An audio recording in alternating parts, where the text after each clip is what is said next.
Calling something a rabbit hole usually means it's something deep, complex, and more often than not, nonsensical. And usually, once you get in, they're very hard to get out of. There's an abundance of so-called rabbit holes floating around the internet, and some of them you've probably heard about before. Rabbit holes are pretty interesting to look into if you have nothing else to do, but most of the time you won't even get into them in the first place.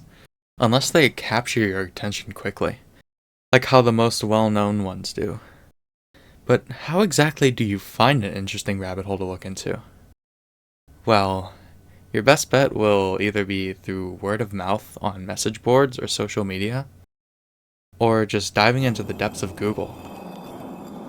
Oh wait, that's way easier actually. Yeah, this is the internet rabbit hole iceberg, and it's got some pretty cool stuff on it. Enough with the serious intro, let's get started with some weird internet shit. Also, I'm not covering ARGs or creepypastas. Those are completely different things. They should not even be on this iceberg.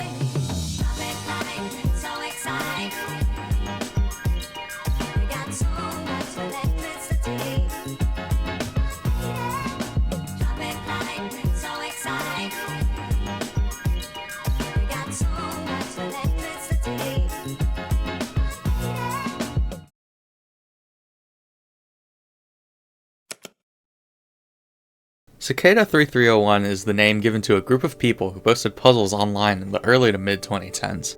If you know about any internet rabbit hole, it's probably this one, as there's no shortage of content surrounding this. Cicada 3301 claims that they seek highly intelligent individuals from their first ever post on 4chan, and claimed that there was a message hidden in the image, which was just this. I'm not going to go into every detail on every piece of the puzzle, as it's not very hard to find information on Cicada 3301, but these puzzles seem to have been created with the intent to draw in people well versed in cryptography. There's quite a lot of notable parts with these puzzles. I mean, there was a part in the first puzzle that required people to actually go outside and find a QR code that may or may not have even been near you. There's also a couple of pieces of music that were found, which actually sound better than most of the garbage YouTube recommends you at 3 in the morning. Most notably, in my opinion, is the entire book that was written, presumably by Cicada 3301, titled Liber Primus, which is Latin for first book. This book has not been fully translated from the encrypted language provided by Cicada 3301 to this day, and it's the sole reason why this whole ordeal is still unsolved after nearly 12 years. You could make whole videos on Cicada 3301 alone, and many people have seen success in doing so. That's just how deep this rabbit hole goes. I'm sure if someone finally chooses to decrypt that damn book, then maybe, just maybe, there will be some kind of resurgence. That is, if Cicada 3301 is still looking.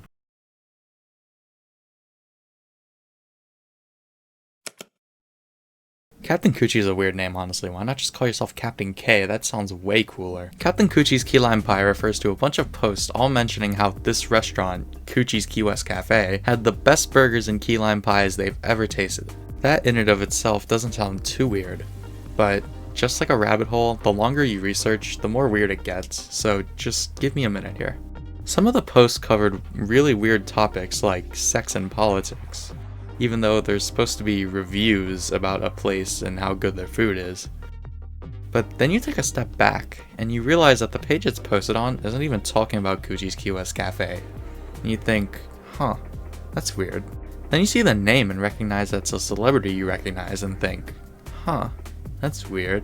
And then you take a further step back and realize that this post is copy-pasted from a completely different website you saw posted on 4 hours ago. And you know what you think to yourself?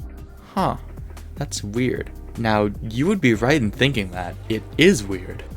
But not exactly rabbit hole weird. But if you were researching this on your own and not just listening to me give an overview of it, you would find out pretty quickly that Kutchie's Key West Cafe hasn't even been open since 2006.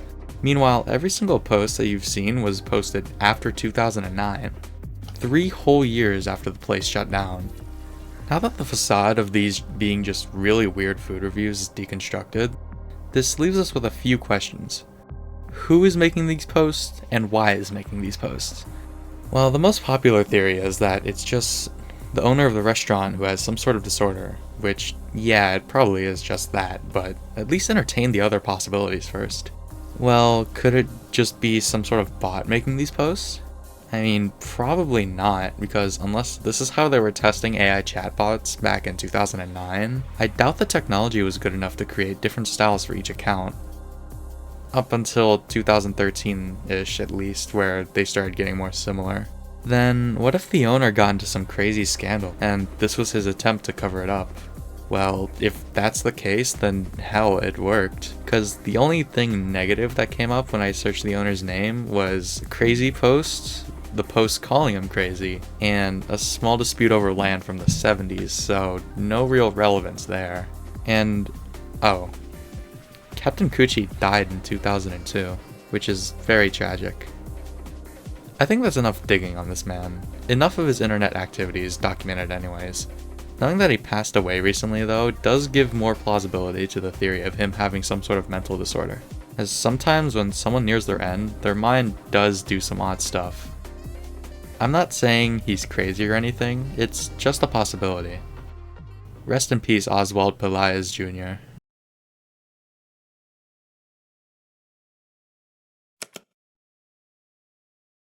Now, this one's a real schizo theory, so strap yourself in, because we're gonna have to talk about rape. Wait, no we don't. This guy actually has nothing to do with this rabbit hole. It was just posted by someone who is involved with the entry. Erratas, sometimes misspelled as Erratas by real paranoids, refers to a mention of an odd computer program that would spy on your every move and possibly even control you or something. It's not very clear what it actually does. This mystery started once again on 4chan with a poster retelling a conversation they had with a girl who was homeless and in a band who worked in a warehouse. She talked about how the employees would just mindlessly do what their computer would tell them to do, even if it was extremely useless, and how her supervisor forbid her from telling anyone about a box she was moving that had the label Erratas on it.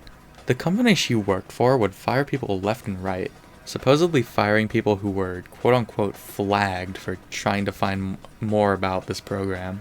This 4chan thread doesn't go much further outside of it just being ooh spooky, but there was this YouTube channel linked here. I wonder why.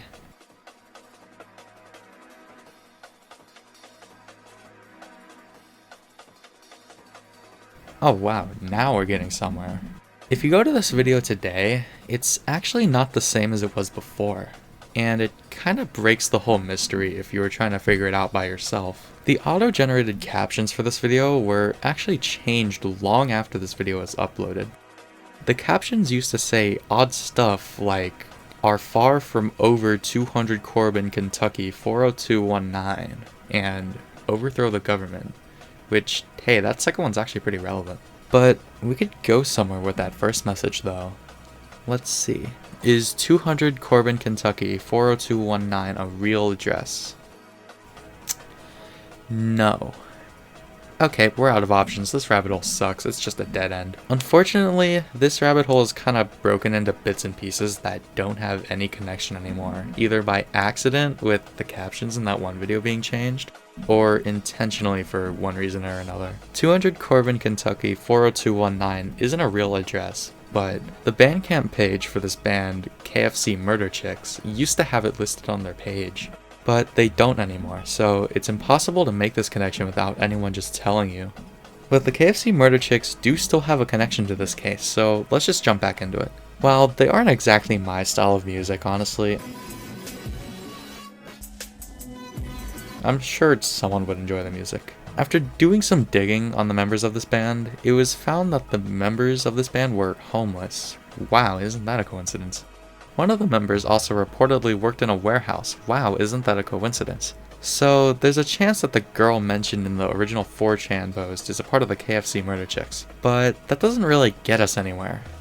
What does get us somewhere though is this song by them, Get Shit Straight, if you could even really call it a song. This track mentions a man named Todd Ellsworth. If you are Todd Ellsworth, or a relative, heir, or descendant of Todd Ellsworth, please immediately contact the bank to reclaim over $5,000. Now, who the hell is Todd Ellsworth? Well, he uploaded the KFC Murder Chicks EP. He's nothing special. What is special is his name though. The channel mentioned earlier that has ties to this mystery has multiple videos talking about Jurassic Park, specifically the Lost World. You'll never guess what Todd Ellsworth is an anagram for. It's the Lost World. So this must mean that this guy is behind it all. Either that, or this was all just to give the KFC murder chicks publicity. There's a now deleted Twitter account that had really weird posts, and is the whole reason that this rabbit hole is associated with this police sketch. This is kind of where the rabbit hole stops though, and honestly, we strayed way further from the original post than I thought we were. What's an Erratas again? All I know now is that YouTube can control your mind or something, and there's a band called KFC Murder Chicks.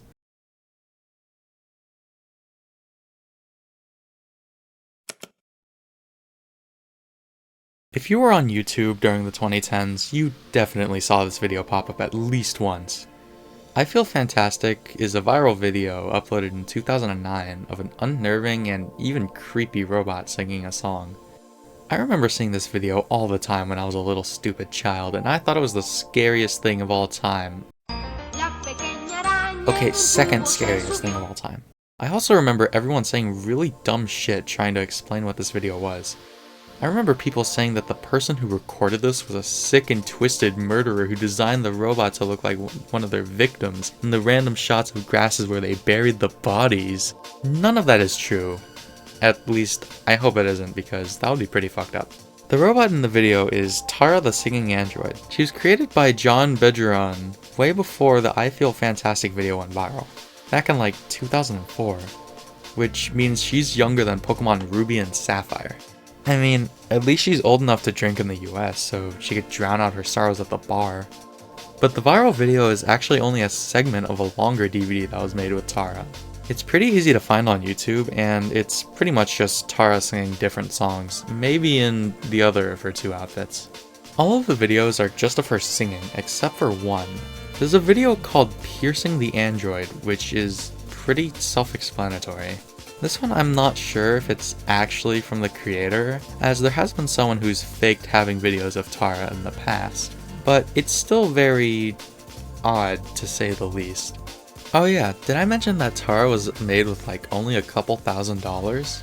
Overall, there isn't much to cover with I Feel Fantastic. It's a viral video that was taken from a DVD of a very heavy prototype of an animatronic, and it got called creepy because, I don't know, Uncanny Valley syndrome? Obey the Walrus and There Is Nothing are way scarier anyways.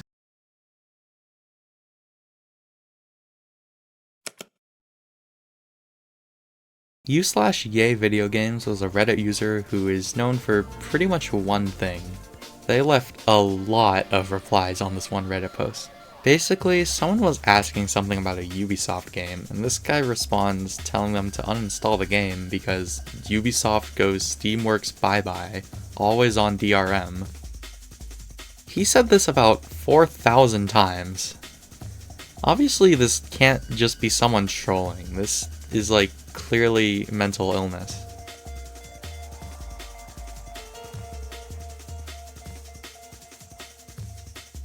It's even more clear after reading this Reddit post that there was something not right with him, as U/YAYVIDEOGAMES is no longer with us, which is, once again, very unfortunate. There's not really much to say about U/YAYVIDEOGAMES. It's only really a rabbit hole in the sense of the amount of times he posted the same thing over and over, and that just makes it feel like it goes on forever.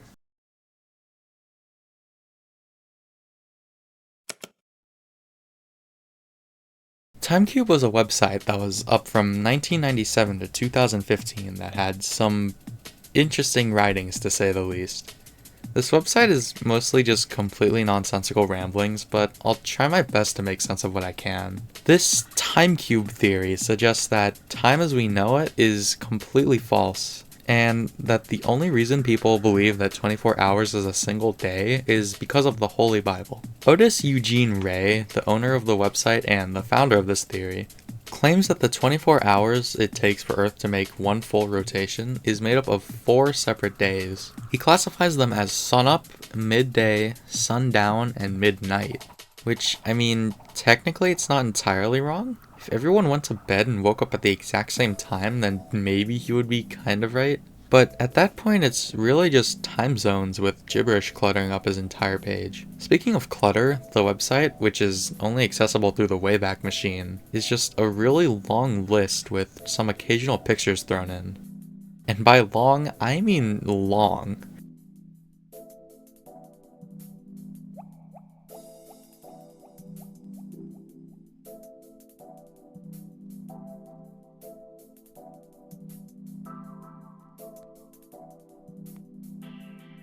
Both pages had some really funny sentences thrown in there, like, "You are educated stupid." One ism is demonic death math. And children having babies is evil. Actually, wait, that one's just true. Never mind. There's even a section in here that's just how the University of Michigan is racist, and that their, quote, evil-ass educators suppress the Timecube. And apparently this makes it reasonable and valid for Otis Eugene Ray to give himself a doctorate in cubicism.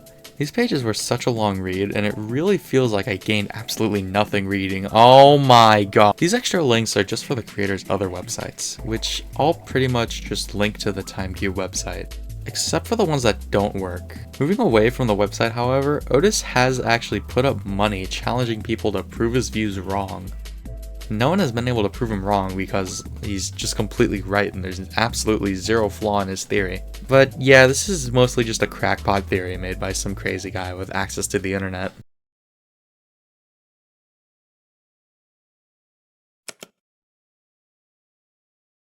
Like the Wind refers to this mysterious song that you've probably heard before if you've spent enough time on the internet.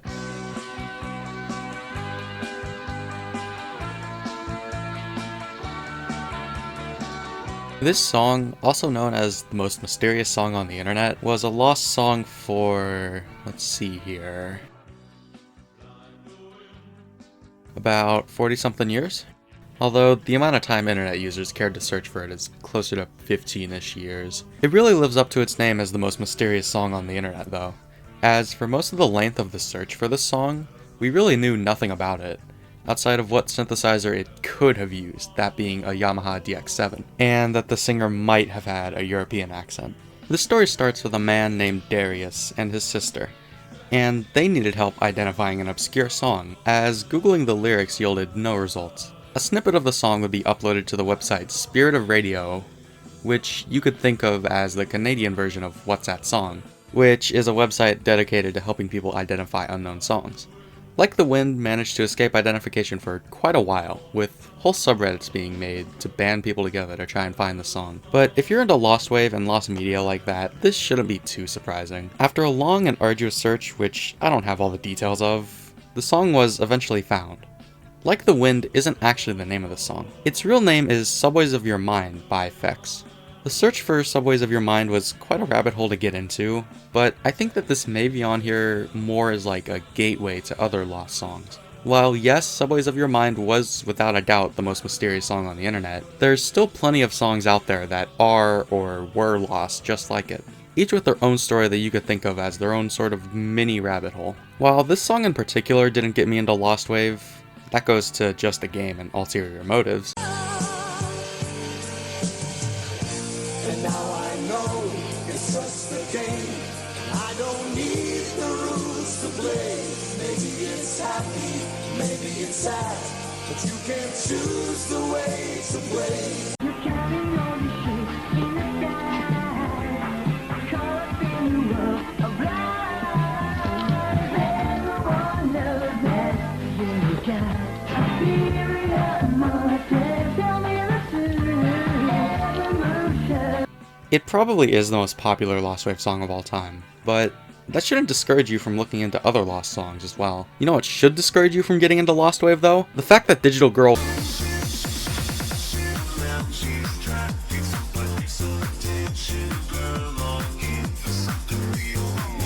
was just a hoax and not actually lost. Like, you could have just left it as a good-ass song, but you had to go and advertise it as some sort of mystery just for some views. But other than the off chance of something being a big lie, there's really no reason to not at least check out some of the searches going on. Personally though, I think that this entry could have also been swapped out with a Dying Redditor's Lost Song, or any of the other really popular Lost Wave songs for that matter. Because this one is kind of just like, it was lost for so long that no one really cared until recently. Which, I don't mean to discredit it at all, but most of the time it spent being lost was really just because no one cared to look for it until like the mid-2010s and 2020s. Maybe you share a different opinion, but ulterior motive solos.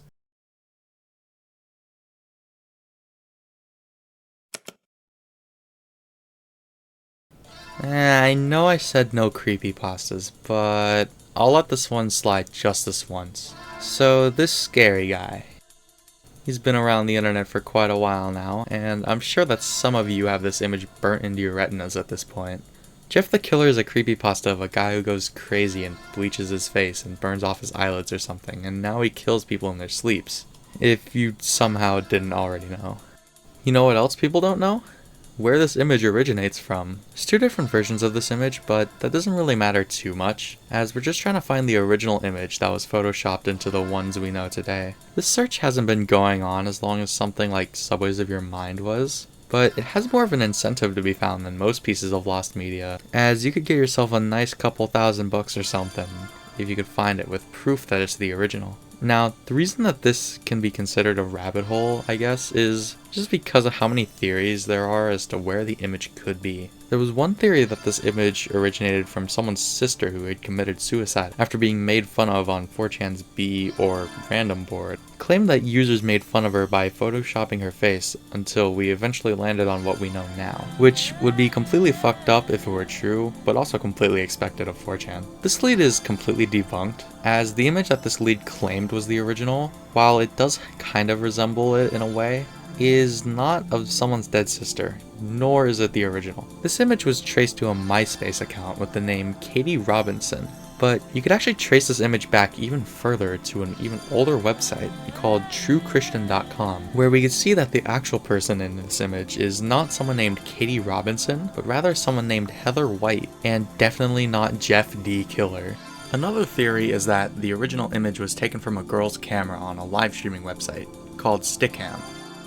Unfortunately, this doesn't really help too much, because that just means that until we find the original thread where the original post was made, or until the original poster finds the original unedited photo, there's nothing to do but keep blindly searching, as Stickam shut down almost 13 years ago, and I doubt that they would have saved any images anyways. There are also other theories that the original image comes from a video with middle-aged Asian women, and is the result of a game of hot potato over on the Japanese web. One person who took part in this game of Photoshop, called Miyama, was contacted to see if we could get any new information on the image.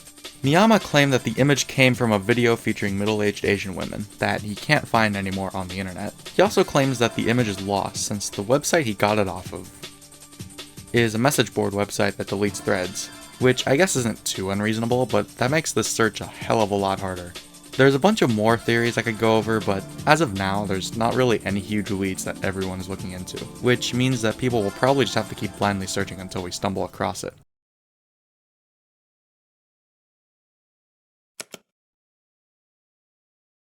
Do I really have to talk about this? Fine, I'll talk about it for a little bit.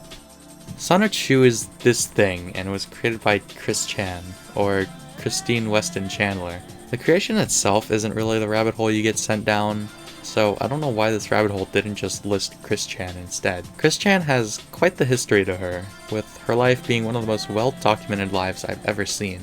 There's a lot to talk about with her, like the constant bullying / trolling, the whole Liquid Chris situation, and the one you're probably all familiar with, the incest situation. This one really is a rabbit hole, and probably the biggest one on this iceberg if you don't count the genre as a lost wave as a whole. Even then, it still might be close. There's a whole 90-episode series that documents her whole life on YouTube, and I'm not gonna try to condense all of that down into 5 minutes because I don't want to. And frankly, I don't care all that much. I just wanted to say the word incest.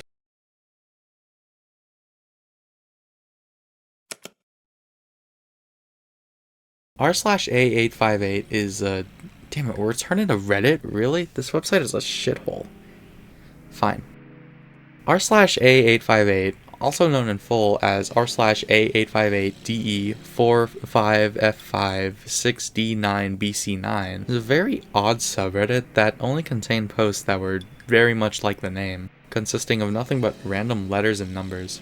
It eventually caught the attention of users who thought that the messages looked like some kind of code or encryption, and that eventually led to the creation of r/solving a858. Real clever name, I know. Around this time, the creator of the subreddit noticed that other people were noticing. So what did they do? He just privated the whole subreddit and told us to go away.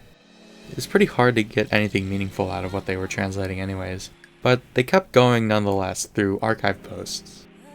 Up until 2016, that is. Oh wait, it's September 7th, 2016, and the subreddit was just unprivated. It seems like the search is back there's just a new post saying that it's over. Oh well, back to not caring anymore, I guess. What's that? It's September 27th, 2016, and there's a new announcement on the Solving A858 subreddit? Maybe this time the search will go... Oh, that's the Solving subreddit saying it's over as well. Oh well, I wasn't caring anyways. Back to not caring. It's now February 21st, 2018. And what's that? The A858 subreddit is open again? Surely the search will be revived and it closed not even a month later. Now it's May 11, 2020. Surely you see the picture by now. Solving subreddit just kinda stagnated and died, and every time the subreddit unprivates, a few people try to revive the project just for either the people solving to get bored, or for the subreddit to just go private again. Usually a mixture of both. We did actually get some closure as to what A858 was supposed to be back in September 2016, when the Solving subreddit initially said it was over, which I'll read now. Hello everyone, I would like to make a request, give some closure, and finally discuss the future of this subreddit. You/Fraglet and I have had contact with the person behind A858. Some of you may already know this, and I apologize for how long it has taken us to release this info. It has been a big point of discussion among the mods over the past week or so, and we have finally decided to handle it. We won't be releasing any information about the people behind A858, other than it was a project funded by an unknown to us company for an unknown to our contact purpose. The person we spoke with said that he was paid to post code puzzles using encryption or various methods of text manipulation.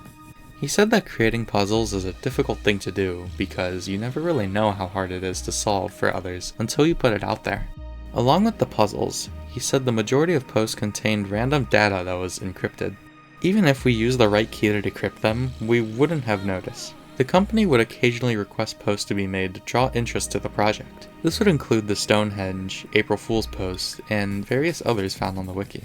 He says that all of the Team W posts were made for the same purpose, even though it didn't seem to bring more interest. He said that the company paying him no longer wanted to fund the project and shut it down. It sounds like there will not be a reboot, and the project is completely finished, even though it remains mostly unsolved. It has been a good run, but everything has to end sometime. Thank you all, and thank you A858 for an enjoyable few years. Pretty anticlimactic to just have it end like that, with the creator coming out and explaining everything up front. But I guess we weren't going to solve it anyways, because it's been 14 years since the subreddit went up, and the few people that are still trying to solve it still have no clue about anything.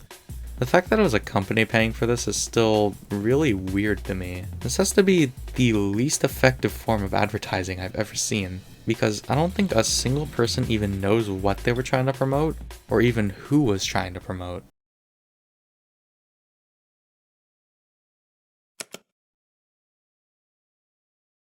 And that's tier 1 of the internet rabbit hole Iceberg. Pretty tame stuff so far, and way more ARGs and creepypastas than actual rabbit holes, but I still enjoyed it.